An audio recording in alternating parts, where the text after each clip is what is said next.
Future Generations Schools, where future begins. لغة الإشارة ولغة التواصل فاكرين؟ قلنا عندنا للغة عدة تواصل، يعني عدة مراحل نتواصل بيها. طب إيه الحاجة من الحاجات اللي ممكن نتواصل بيها مع الآخرين؟ قلنا إيه هي؟ هي كلمة قول أيوه لغة الإشارة صح؟ طب تكلمني ماشي. طيب كلنا حابين فاكرين مرة في يوم ما اتكلمنا وقلنا عايزين نعرف ازاي بيتكلموا بلغة الإشارة، عايزين نعرف بيقولوا الحروف ازاي بلغة الإشارة. لو عايز اقول لك شكرا هقولها ازاي بلغة الإشارة فاكرين؟ لو انا دلوقتي شفت اي طفل تاني او طالب تاني من ذوي الإرادة عنده من الصم والبكم تمام؟ فعايزين نتكلم بلغة الإشارة هنعمل ايه؟ طيب ممكن دلوقتي نشوف مستر حاج واستاذ شامي بيتكلموا ازاي ونركز معاهم. بصوا هنبدا لما بنيجي نقابل شخص اصلا هنقول له ايه؟ السلام عليكم صح؟ او صباح الخير. صباح الخير. وثانية نبدا نقول السلام عليكم تمام؟ او نقول صباح الخير. هنيجي مثلا نقول له ايه؟ عايزين نعرف نقول له انت عامل ايه؟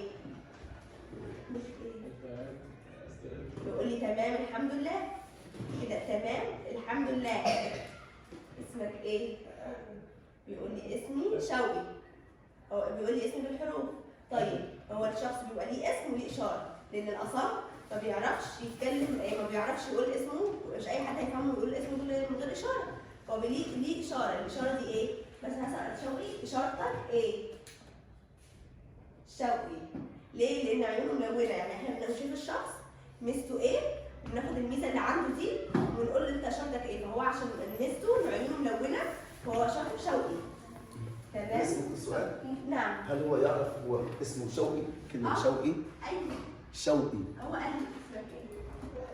شوقي. هو شوقي. ايوه بيقول شوقي، لما سالت اسمك ايه قال لي شوقي. تمام. لكن بعدين لما سالته اشارتك ايه؟ قال لي شوقي. تمام. دقيق متأخر. تمام؟ عدى. وقت عدى او اتأخر. وقت عدى او اتأخر. يبقى فات عليا عدت الساعة، انا معايا الساعة كانت كده فعدت، او الوقت اتأخر. صحيت متأخر. صحيت متأخر. ايوه لسه عاوزين متأخر دي يا مستر حاج معلش. حاسس عليها جامد. ايوه بتبصي لي عليها. صحيت متأخر. كم مع بعض يلا بقى. كده الليل. كده اشارة يوم. يوم. كده اليوم. النهارده يوم الاربع. كده شهر. بصوا كده شهر. كده شهر. الشهر الاول الثاني الثالث هنشوف بالاعداد. ايوه الاول الثاني الثالث كده. طيب احنا دلوقتي بيقول لكم الارقام. كده زعلان. يقول لك ايه؟ ما تزعلش.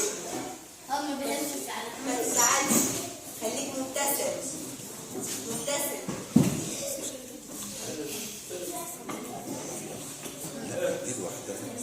خليكم كلكم صحاب مع بعض. خليكم كلكم صحاب. ما تزعلوش من بعض. الزعل حاجة مش حلوة. طيب ممكن يا مستر قولي لنا اسمك حضرتك بلغة الإشارة ايه؟ اسمي؟ هقوله لكم بالحروف. أنا اسمي ب. يعني كده الراء وكده الحاء وكده الألف وكده الب. ده اسمي.